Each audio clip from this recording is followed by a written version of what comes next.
सूरज अभी अभी उगा है और ये है किम गोयुन। वो जीडोंग की सौतेली माँ है और अभी वो अपनी जिंदगी का सबसे बेस्ट टाइम जी रही है। और एक मजेदार बात, उसे पर्दे को थोड़ा सा खुला रखना पसंद है। इससे उसे स्ट्रेस से डील करने में मदद मिलती है। वो हमेशा सोचती थी कि वो पूरी तरह सेफ है क्योंकि उसके मास्टर बेडरूम के सामने एक ऊंची बिल्डिंग है, लेकिन वो गलत थी। ये है यूनिम। वो गोयुन का पड़ोसी है और भगवान जाने कब से भाई साहब स्नाइपर के स्पॉटर की तरह ऑब्जर्व कर रहे हैं। ना सिर्फ ऑब्जर्व किया बल्कि उसने गोयुन की हर हरकत को शुरू से लेकर खत्म होने तक डिटेल में नोट किया। उसे लगता है कि गोयुन ऐसी क्यों है क्योंकि उसका कोई बच्चा नहीं है और जो डंजन वो देख रहा है वो तो बेसिकली एक एस रैंक डंजन है। साफ है भाई अब सुंग जिन वो बनना चाहता है ताकि वो उस डंजन को रेड कर सके। जैसे ही वो नोट्स लेना बंद करता है वो शुरू करता है योकर्ट राउंड्स लोड करना। लेकिन जैसे ही ये सब खत्म हुआ वो अब गोयुन के सामने है। ऐसा इसलिए क्योंकि उसकी सौतेली माँ जेओंग गोयुन को जानती है। जेओंग गोयुन से पूछती है कि वो लेट क्यों हुई, तो गोयुन जवाब देती है कि वो बस कुछ घर के काम कर रही थी। और जीटोंग की बात करें तो वो अब किसी भी वक्त यहाँ पहुंचने वाला है। अचानक जीटोंग वहां आ धमकता है और एक सरप्राइज के साथ वो गोयुन के ड्यूअल राउंड अर्थर्स को पब्लिक के सामने एक्सपोज करता है और उन्हें वैसे ही पकड़ता है जैसे गैलेक्टस प्लैनेट्स को पकड़ता है। थोड़ी देर बाद जेओंग उन्हें रोकती है और कहती है कि अब सबको चलना चाहिए। यूनिम को जीडोंग से बहुत जलन हो रही थी लेकिन वो कुछ नहीं कर सकता। भले ही ये दोनों बहुत यंग दिखते हों लेकिन असल में वो है नहीं। 10 साल पहले इन दोनों की मुलाकात हुई थी। इन दोनों का बॉन्ड जल्दी बन गया था क्योंकि दोनों को गोद लिया गया था और दोनों रीमैरिड फैमिली में रहते थे। दोनों इतने अच्छे से घुल मिल गए कि वो फैमिली के तौर पर साथ ट्रैवल करते थे और सचमुच में सब कुछ शेयर करते थे। ज्यादा समय नहीं हुआ था कि वो बीच पर पहुंचे और यूनिम पहले से ही स्ट्रगल करने लगा क्योंकि गोयुन और जेओंग अपने बीच आउटफिट्स में इतनी लॉक्ड इन थी। हमारे लड़के को ब्लेम नहीं कर सकते। सचमुच में बीच पर हर किसी की नजरें उन पर थीं। यूनिम को पता था कि ब्लास्टर्स कंट्रोल से बाहर जा रहे थे तो उसने जीडोंग को आगे जाने दिया, लेकिन पता चला कि जीडोंग तो उससे भी बुरा था। जब बात हीट सीकिंग मॉइस्चर मिसाइल की आई, चलते चलते गोयुन को एहसास हुआ कि कोई उन्हें देख रहा है, तो जेओंग उसे रिलैक्स करने को कहती है और सब मिलकर सेटअप शुरू करते हैं। यूनिम समझता है कि लोग गोयुन पर क्यों लॉक्ड हैं, लेकिन उसे समझ नहीं आता कि जीडोंग अपनी सौतेली माँ पर क्यों लॉक्ड है। आदमी तो साफ तौर पर अंधा है। जैसे ही सेटअप पूरा हुआ, जेओंग लड़कों से कहती है कि वो उन पर ऑयल लगाएं ताकि उनकी स्किन डैमेज ना हो। अचानक यूनिम का अनहोली स्पिरिट जाग गया। गोयुन के ड्यूअल राउंड अर्थर्स को ऐसे एक्सपोज देखकर उसे एक शानदार आइडिया आया।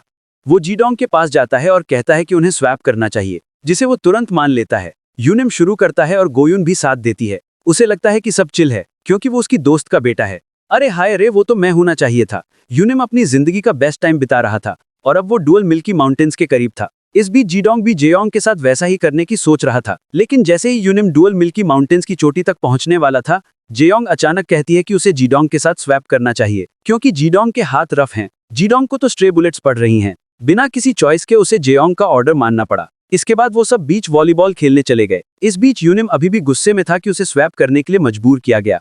उसने जिंदगी का एक बार मिलने वाला मौका गवा दिया। उस शाम सबने मिलकर डिनर किया और कुछ ड्रिंक्स के बाद गोयुन यूनिम से कहती है कि उसके लिए और ड्रिंक डाल दे। अभी गोयुन जो कुछ भी कर रही है वो यूनिम को पागल कर रही है। वो सचमुच में उन मॉमी काउ माउंटेन्स को और ऑब्जर्व करना चाहता है और क्योंकि अब वो खड़ा है, उसे लगता है कि उसे उनकी एक झलक मिल जाएगी। लेकिन तभी बूम, वो गलती से ड्रिंक गोयुन पर गिरा देता है। वो फटाफट नैपकिन्स लेने जाता है। रास्ते में भाई को पता था कि वो अब गया। उसके दिमाग में बस गोयुन के मिल्की कैनन्स घूम रहे थे। उस रात वो बस मिल्क ब्लास्टर्स के बारे में सोचता रहा, तो उसने फैसला किया कि उसे थोड़ी ताजी हवा चाहिए। जैसे ही वो नीचे गया, उसने देखा कि जेओंग और गोयुन सो रही हैं और उसकी नजरें फिर से गोयुन पर चली गई। वो उनके पास जाता है और गोयुन से कहता है कि वो ठीक से सो जाए, लेकिन अचानक वो उसे अपने बगल में खींच लेती है। उसे लगा कि वो जीडोंग है। फिर अचानक उसने यूनिम के हाथों को अपने ब्लास्टर्स पर रख दिया। पता चला कि ये उसका जीडोंग को सुलाने का तरीका है, सिवाय इसके कि ये जीडोंग नहीं है। ये वो दूसरा मौका था जिसका यूनिम इंतजार कर रहा था, तो वो साथ देता है। भाई बिना रुके एक्सप्लोर करता है, लेकिन अचानक जीडोंग उसे फ्लैंक करता है और पूछता है कि वो क्या कर रहा है। यूनिम चौंक जाता है, लेकिन इससे पहले कि वो कोई बहाना बना पाए, जीडोंग उसे बाहर आने को कहता है। बाहर आने के बाद जीडोंग पूछता है कि उसने उसकी परमिशन के बिना ऐसा क्यों किया। यूनिम बहाने बनाने की कोशिश करता है, लेकिन उसे कोई अच्छा बहाना नहीं सूझता। आइडियाज खत्म होने पर वो जीडोंग को गैसलाइट करने का फैसला करता है और कहता है कि वो तो जीडोंग के अपनी सौतेली माँ के राउंड डुअल अर्थर्स को चेक करने पर चिल था, तो उसे भी इस पर चिल होना चाहिए। इसके अलावा वो जीडोंग को जेओंग के साथ वही करने की इजाजत देगा और पता चला कि उसकी गैसलाइटिंग काम कर गई। बस एक दिक्कत ये थी कि उसे जीडोंग को जेओंग से डर लगता है। इसका हल निकालने के लिए यूनिम अपनी गोयुन की सोकिंग वेट डंजियंस वाली डायरी लाता है और उसे जीडोंग को दिखाता है, लेकिन उसमें जेओंग की ड्राइंग्स भी थी। गोयुन को ड्रॉ करने से पहले उसने जेओंग को ड्रॉ करके प्रैक्टिस की थी। उन ड्राइंग्स को देखकर जीडोंग थोड़ा रिलैक्स हुआ और अब वो फुल टाइम गूनर बन गया। वो भी कुछ हासिल करना चाहता था। फिर यूनिम को एक शानदार आइडिया आया और उसने जीडोंग से पूछा कि क्या वो एक्सचेंज करने के लिए तैयार है। मुझे लगता है कि आप सब समझ गए होंगे कि इसका क्या मतलब है। तो उस दिन दोनों ने इस डील पर सहमति जताई और इस खतरनाक प्लान के साथ आगे बढ़े। भले ही इस प्लान के सचमुच में होने की संभावना कम थी, लेकिन दोनों लड़के इस बारे में सीरियस थे और लंबी बातचीत और प्लानिंग के बाद सुबह हो गई। ये उनकी ट्रिप का आखिरी दिन था। वापसी के रास्ते में सब चुप थे, लेकिन बैक सीट पर बैठे लड़के बहुत एक्साइटेड थे। अपने टाउन पहुंचने के बाद यूनिम जीडोंग को मदद लेने के लिए ले जाता है, क्योंकि वो दोनों इनएक्सपीरियंस थे। यूनिम ने सोचा कि उन्हें पहले कुछ लेसन्स चाहिए। उसने सोचा कि उन्हें चालाक होना चाहिए, इसलिए उन्हें एक ऐसे मास्टर की जरूरत है जो उन्हें बनाना सीड्स प्लांट करने की सारी बातें सिखा सके। और यह है वो शख्स जो उन्हें अजिम्माओं के खिलाफ स्ट्रैटेजी देगा। बनाना सीड्स प्लांटिंग के मास्टर जियू, जो यूनिम की बहन की दोस्त भी हैं। जीडोंग को लगा कि उन्हें यहाँ से निकल लेना चाहिए, क्योंकि वो बहुत डरावनी है। लेकिन यूनिम की माँ ने उसे मर्द बनाया था, ना कि कायर, तो वो बिना डर के जियू की तरफ बढ़ता है। यूनिम अचानक घुटनों पर बैठ जाता है, सरेंडर करता है और उसे सब कुछ सिखाने की रिक्वेस्ट करता है। जियू को पता था कि ये लड़का दिमाग से पक गया है। वो सिर्फ इसलिए ठीक है क्योंकि वो उसकी दोस्त का बेटा है। फिर वो बाकी लड़कियों को जाने को कहती है और पूछती है कि वो उससे क्या सीखना चाहता है, तो वो उसे अपना प्लान बताता है। जियू समझ जाती है और कहती है कि अगर उसे क्लास ज्वाइन करनी है तो उसे फीस देनी होगी। तो दोनों घर गए, जितना हो सका इकट्ठा किया और पार्क में जियू के पास वापस आ गए। अब लेसन शुरू होता है। कुछ मिनट बाद भले ही लड़कों को ये कोई हार्डकोर फिजिक्स क्लास लग रही थी, उनका पहला लेसन था कि उन्हें मर्दाना और कॉन्फिडेंट होना है, ताकि वो अपने टारगेट्स को अपने गुलाम बना सके। उसी दिन जब गो यून शावर ले रही थी, उसे अपनी डोरबेल सुनाई थी। उसे लगा कि ये उसका बेटा है, लेकिन वो यूनिम था।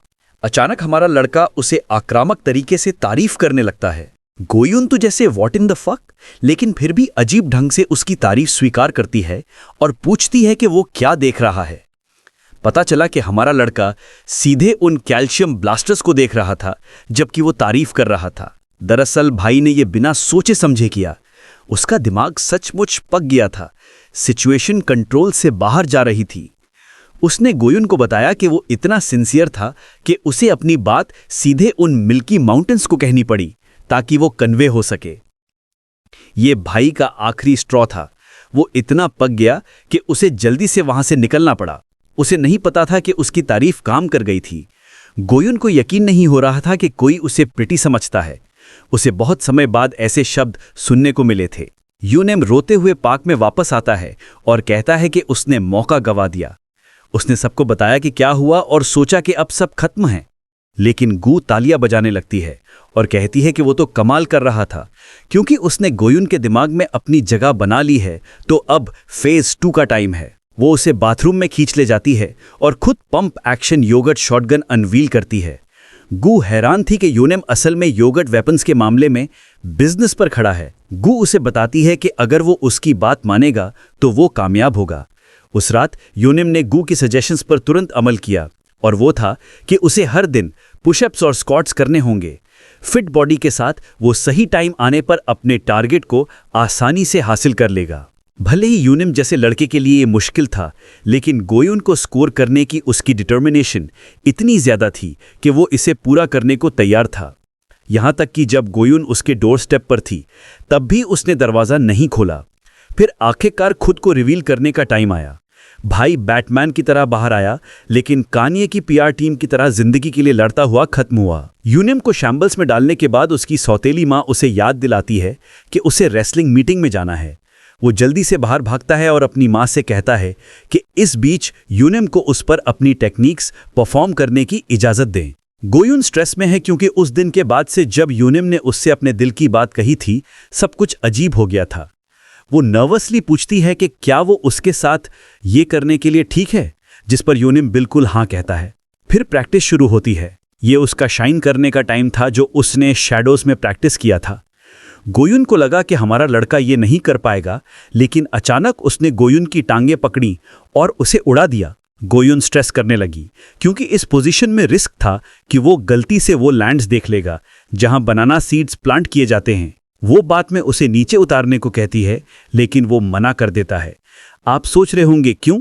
और ऐसा इसलिए क्योंकि इस आदमी के दिमाग में एक अनहोली प्लान था। हमें बाद में पता चला कि बाथरूम में गू के साथ उसने ना सिर्फ उसे वर्कआउट करने को कहा था, बल्कि ये भी कि एक बार जब वो अपने अपोनेंट को ओवरपावर कर ले तो उसे अपने वेपन के साथ सब कुछ एक बार में करना होगा।